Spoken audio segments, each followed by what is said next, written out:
I gave my parents $1,800 for Dad's bills, only to find cruise tickets for everyone but me. You're always so busy with that marketing job of yours. A strange clarity washes over me as I stand in my parents' Denver kitchen, staring at the Caribbean cruise brochures scattered across the granite countertop. My voice comes out softer than I expect. You never asked me. You made sure I couldn't come. The silence that follows feels like a confession. My sister Natalie shifts uncomfortably by the refrigerator, her Starbucks cup trembling in her hands. My brother Jake looks anywhere but at me. This isn't the first time, is it? I continue, the realization blooming like a bruise. All those family trips I'd heard about after the fact. The Thanksgiving gatherings scheduled when I was conveniently working overtime. The Christmas mornings that started without me. The pattern stretches back further than I can see, a web of deliberate exclusion disguised as coincidence. Mom steps forward, her manicured hand outstretched. Eleanor, honey, you're overreacting. Let's sit down and... I place the cruise documents on the marble entry table. The Royal Caribbean logo seems to mock me. Without raising my voice or slamming a single door, I pick up my overnight bag, the one I'd packed for what I thought would be a weekend helping with Dad's recovery, and walk out into the crisp Colorado evening air. Behind me, I hear my mother call my name, but for the first time in 31 years, I don't turn back. 45 minutes later, my downtown Denver apartment feels too quiet after the confrontation at my parents' house. I dump my overnight bag on my sectional sofa and sit cross-legged on the hardwood floor, surrounded by photo albums and shoeboxes of memorabilia I've dragged from the back of my bedroom closet. The first photo album falls open to Christmas 2019. Natalie unwrapping a MacBook Pro. Jake getting his first car, a used Honda Civic, but still worth $15,000. Me holding up a Target gift card with the price tag still attached, $25. My smile looks genuine in the photo. I remember believing it was all they could afford. I flip through old vacation photos, noticing a pattern I'd somehow missed for 31 years. Family trip to Yellowstone. Sorry, Eleanor. Someone needs to watch Grandma's cat. Disney World. Your internship is that week, remember? Weekend in Aspen. You wouldn't enjoy skiing anyway, honey. My iPhone buzzes against the floor. A text from Mom. We need to talk about this misunderstanding. Misunderstanding. As if finding evidence of deliberate exclusion could be misinterpreted. I silence my phone and pull my MacBook closer, opening a spreadsheet titled Monthly Budget. Scrolling back through the entries, I highlight every transfer to my parents' account with growing horror. $450. March. Dad's diabetes medication went up. $1,200. May. Hospital copay for Dad's heart procedure. $950. July. Mom's Toyota needs new transmission. $2,800. Last month. Family emergency fund. The last one hits hardest, my Cabo vacation money. Money they knew I'd been saving for 2 years, tracking every extra freelance project, skipping lunch dates, picking up weekend design work. Money they'd accepted while already holding cruise tickets with everyone's name but mine. My stomach clenches as another memory surfaces. Age 8, watching Natalie practice piano with her private instructor while I sat at the kitchen table doing homework. Can I take piano lessons too? I'd asked Mom. We can't afford 2 kids in music lessons, Eleanor. Maybe next year. Next year never came. But Jake got guitar lessons 4 months later. The memories flood in faster now. Age 14, sobbing at the kitchen table after learning I couldn't go on the 8th grade trip to Washington, D.C. $300 is too much right now, Dad had said, patting my shoulder. You understand, don't you? 2 weeks later, they surprised Jake with a father-son fishing trip to Montana that cost twice as much. College years, working 3 jobs while my siblings got their rent paid and car insurance covered. You're just so independent, honey, Mom would say. We know you can handle it. My phone rings again. Natalie this time. I answer against my better judgment. Eleanor, this is ridiculous. You're making Mom cry. I found the cruise documents, Natalie. It's not what you think. Her voice sounds rehearsed, like she's reading from a script. We meant to invite you, but Mom said you'd understand. You always do. The last 3 words hang between us. You always do. Not anymore, I whisper, ending the call. I walk to my bedroom closet and pull out a small box from the top shelf. Inside sits a still-wrapped pottery wheel kit, exactly like the one I begged for on my 10th birthday. The same kit Mom said was just too expensive before buying Natalie her 4th American Girl doll the following week. I bought this kit for myself last year on Amazon. $68. I've kept it sealed as a reminder, though of what, I never quite articulated until now. My phone pings with a text from Jake. This is BS, Eleanor. We've always included you. Then another, you're being dramatic. Then, fine, how much do you want to let this go? I set the phone face down on my nightstand as my doorbell rings. Through the peephole, I see my best friend Carmen holding a bottle of wine and takeout bags from our favorite Thai place. Carmen has been my anchor since college, the person who's witnessed my mad dash to solve every family crisis for years. I figured you might need reinforcements, she says when I open the door. You look like hell. Found out my family's been deliberately excluding me from things for basically my entire life, I say, trying for casual and failing. Nothing major. Carmen steps inside, sets everything down, and pulls me into a hug that nearly breaks me. About damn time you noticed, she says. What? She pulls back, her dark eyes serious. Eleanor, I've watched you drop everything for your family for years. Last Christmas, you spent 2 months' salary on their gifts and got a Walmart gift card in return. They call you for money, babysitting, emotional support, but when was the last time they showed up for you? The question hangs in the air, unanswerable. My phone lights up with a voicemail from Dad. His voice carries that familiar patronizing tone. Your mother's very upset, Eleanor. You're being ungrateful after everything we've done for you. Everything they've done for me. I repeat the phrase, a hollow laugh escaping. Later that week, my coworker Nathan brings me coffee after I explain why I've been distracted at our advertising agency. My parents played favorites too, he says quietly. It messes with your head, makes you think you're the problem. Took me years of therapy to understand it wasn't normal. That afternoon, I sit in Dr. Rebecca Martinez's office, my therapist of 8 months, explaining the cruise situation while her golden retriever therapy dog, Scout, rests his head on my lap. What I'm hearing, she says carefully, is that you've discovered a pattern that's been there your whole life. This isn't normal family behavior, Eleanor. I always thought I was overreacting. My voice sounds small in her warm office. You weren't. And now you have choices about how to respond.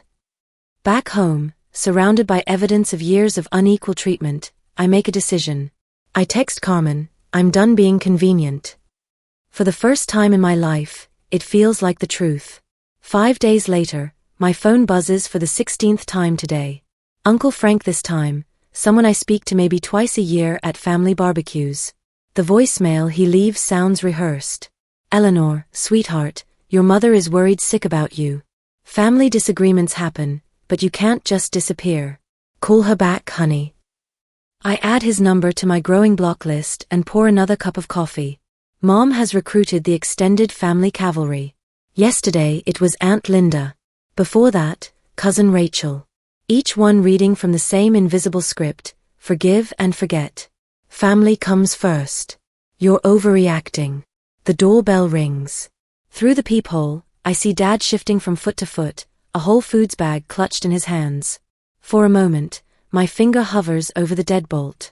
We haven't had a real conversation in years, just small talk about weather and his blood sugar levels. Now suddenly he wants to talk? I step back from the door. After 25 minutes, his Toyota Camry starts and pulls away.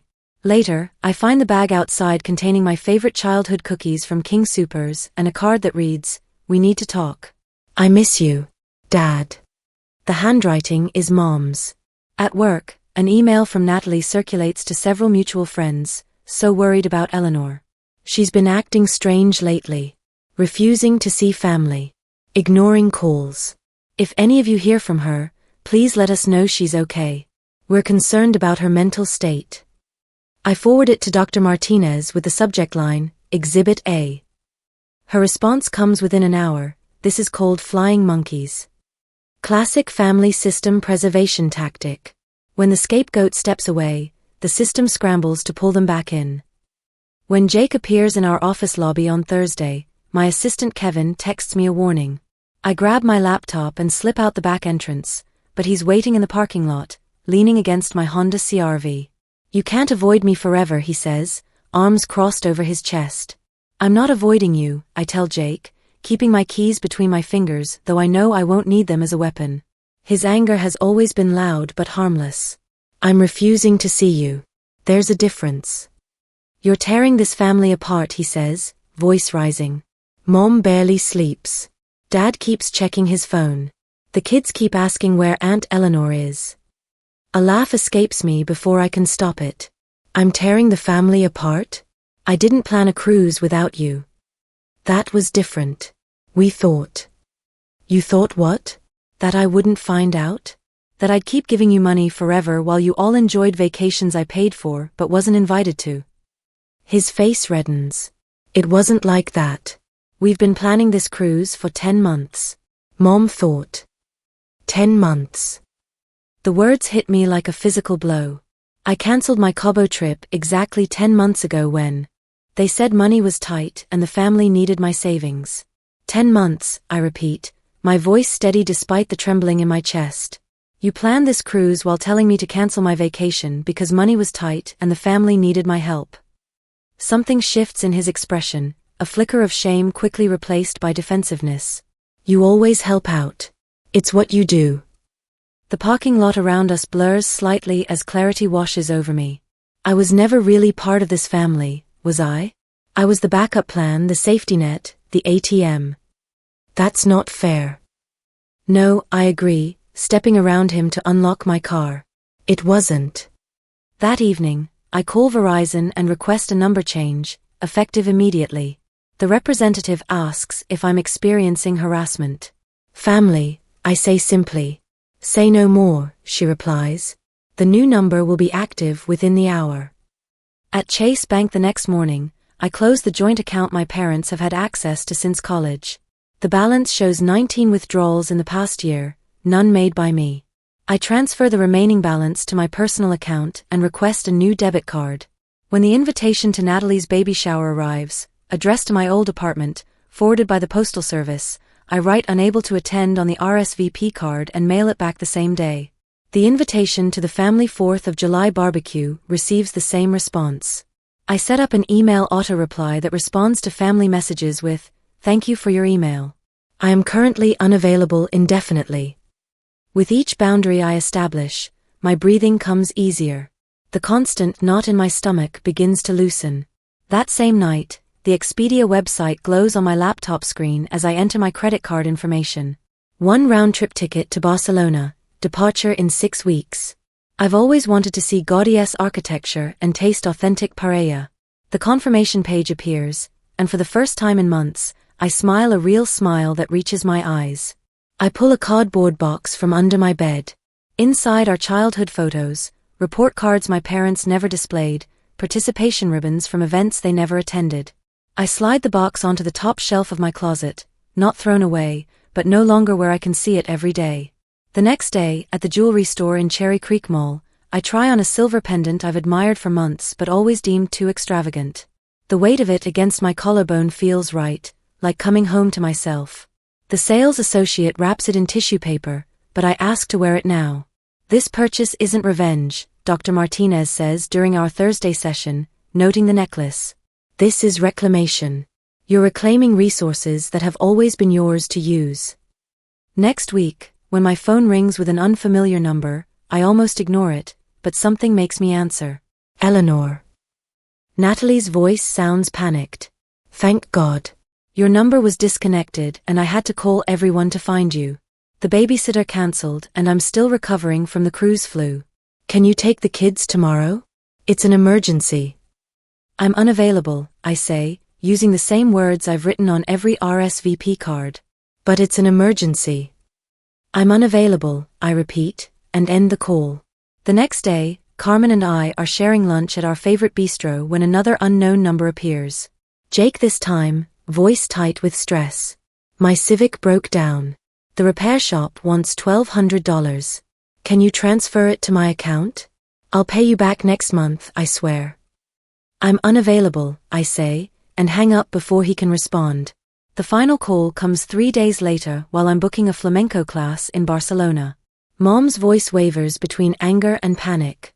The mortgage payment is due tomorrow and we're short. Your father's medical bills this month were higher than expected. We just need a little help, like you've always done.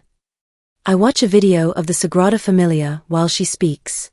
The cathedral has been under construction for over a century, yet stands magnificent even in its incompletion. I'm unavailable, I say. The silence on the other end stretches until I think she might have hung up. Then, in a small voice I've never heard before, she asks, "What are we supposed to do without you?" The question contains the truth they've never acknowledged. They need me far more than I need them. Figure it out, I say, and press the red button on my screen. I stare at the gaudy design ceiling in the video. It's organic shapes reaching skyward like a forest made of stone. I count the days until my flight, 38 more sleeps.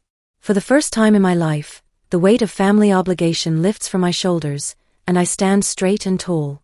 At work, I finally submit the portfolio I've been perfecting for years, the one I never had time to finish because of constant family emergencies. Within a week, I'm promoted to senior creative director with a $20,000 salary increase. My apartment, once a temporary space filled with hand-me-down furniture, begins to transform. I buy real artwork, not prints. I invest in a quality mattress. I fill my refrigerator with organic produce and expensive cheese, not because I'm trying to impress anyone, but because I deserve good things. Carmen notices the change immediately. "You're glowing," she says over dinner. "It's like you've been holding your breath for 30 years and finally exhaled." A week after the cruise, my phone buzzes with the 31st text message since breakfast. I glance at the screen, gaudy again, before silencing it completely. They returned from the Caribbean, and the desperation in their messages grows by the day. "We need to talk about what happened. Dad's blood pressure is through the roof because of this. Can you at least tell us you're alive?" I set my phone face down on my desk, noticing how my pulse no longer races when their names flash across my screen. The smallest victories still feel monumental. Nathan glances over from his monitor. "Family still blowing up your phone?" "Like clockwork," I reply, turning back to my design project for a new craft brewery. They just finished a luxury cruise that I helped fund with my vacation money. Now they're shocked I won't respond to their messages. Nathan whistles low. "And they seriously expected you to just forget about it?" "They expected me to forgive it, like I always do." Later that evening, Carmen flops onto my new couch, the first piece of furniture I've ever bought brand new, with 2 glasses of wine. "Natalie called me today," she says. "Apparently she's spending a fortune on professional childcare since you vanished." I accept the glass, feeling a twinge of something, not guilt, but surprise at its absence. How terrible for her to pay for a service the rest of us have to pay for. "She also mentioned your mom is planning some kind of family emergency to lure you back." My laugh comes so suddenly it startles us both. Of course she is. Manufactured crisis is her love language. The following morning, an unfamiliar Colorado Springs number lights up my screen. "Against better judgment," I answer. "Eleanor." My cousin Ashley's voice trembles. "Thank goodness. Your mother said you might be having a breakdown. She asked me to check if you're okay." The manipulation is so transparent it borders on comical. "I'm fine, Ashley. Better than I've been in years, actually." "Oh." Confusion colors her voice. "Then why aren't you returning anyone's calls? Your father mentioned that bike story he used to tell when you were little, you know, about teaching you independence." I smile, remembering the voicemail where he mentioned the bike lessons he never actually completed. How he pushed me down our steep driveway and walked away when I crashed, calling it building character. Meanwhile, Natalie learned with his hand steady on her seat the entire time. "Tell them I'm unavailable," I say simply. 4 days later, Natalie's text arrives with a photo attached, her 2 kids holding a sign that reads, "We miss Aunt Eleanor." The same kids who see me maybe 4 times a year. The same nephew who called me Eleanor Lady last Christmas because he'd forgotten my name. Jake's approach shifts from casual requests to barely contained fury. "Mom and Dad might be walking on eggshells around you, but I'm not. Some sister you turned out to be." My car payment is due Monday, by the way. Uncle Tony's annual family barbecue arrives, the gathering I've never missed in 12 years. I send my regrets via text, unable to attend. Hope everyone has a wonderful time. My cousin Beth calls the next day. It was the strangest thing, Beth tells me. Your empty chair became this presence everyone kept glancing at. Aunt Patricia made excuses about where you were until Uncle Tony asked straight out what happened. What did she say? She tried the Eleanor's just busy with work line, but then your dad mentioned something about a cruise, and Aunt Margaret asked why you weren't invited. Beth's voice drops to a whisper. The whole place went silent. Margaret was furious, said she'd never exclude one of her kids like that. Others agreed. Your mom left early with a migraine. The image makes me smile as I glance around my transformed apartment. The walls, once rental white, now glow with the deep turquoise I've always loved but Mom called too bold. Abstract art I've chosen hangs where family photos once dominated. My promotion certificate sits framed on my desk, the recognition I earned after finally having evenings free to work on projects I'd postponed for years of family emergencies. My banking app pings. Another automatic savings deposit completed. Without the constant loans to my family, the numbers grow steadily each month. Barcelona feels real now, tangible as the boarding pass I printed and pinned to my vision board. The doorbell rings on a Tuesday evening. Through the peephole, I see Mom standing there, her Nordstrom umbrella dripping, eyes red-rimmed from what looks like genuine crying. For a moment, my finger hovers over the lock, old habits rising like floodwater. Then I remember Dr. Martinez's words, you can be compassionate without being compliant. I open the door but block the entrance. Eleanor. Her voice breaks. Thank God. We've been so worried. I wait, saying nothing. We're going to lose the house. The words tumble between sobs. The second mortgage. Your father's. Medical bills. Please help us one last time. Her hand reaches for mine, familiar in its expectation of compliance. But something has shifted inside me, tectonic plates rearranging my inner landscape. If I were the one standing here, I ask quietly, jobless, broke, desperate, would you take me in? The question hangs between us like a bridge neither of us can cross. Mom's mouth opens, closes, opens again, but no sound emerges. Her silence answers more honestly than words ever could. I nod once, understanding completely. Then I gently close the door. Months later, I'm preparing my first Thanksgiving with my chosen family. The turkey I'm roasting costs more than I would have spent on my entire contribution to their family dinner, but every penny feels like an investment in my happiness. Carmen arrives first, carrying her famous sweet potato casserole. Nathan and his husband bring wine. Dr. Martinez comes with her partner and scout, who immediately claims his spot by the fireplace.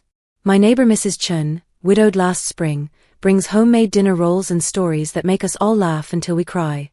Before we eat, I lift my glass of wine, the good wine, the kind I never bought when every spare dollar went to family emergencies. I want to thank you all for showing me what family can be. Outside, Denver's first snow begins to fall, and I think about Barcelona, about flamenco classes and Gaudi's cathedral, about a future I'm finally free to write for myself. For the first time in 31 years, I look forward rather than back.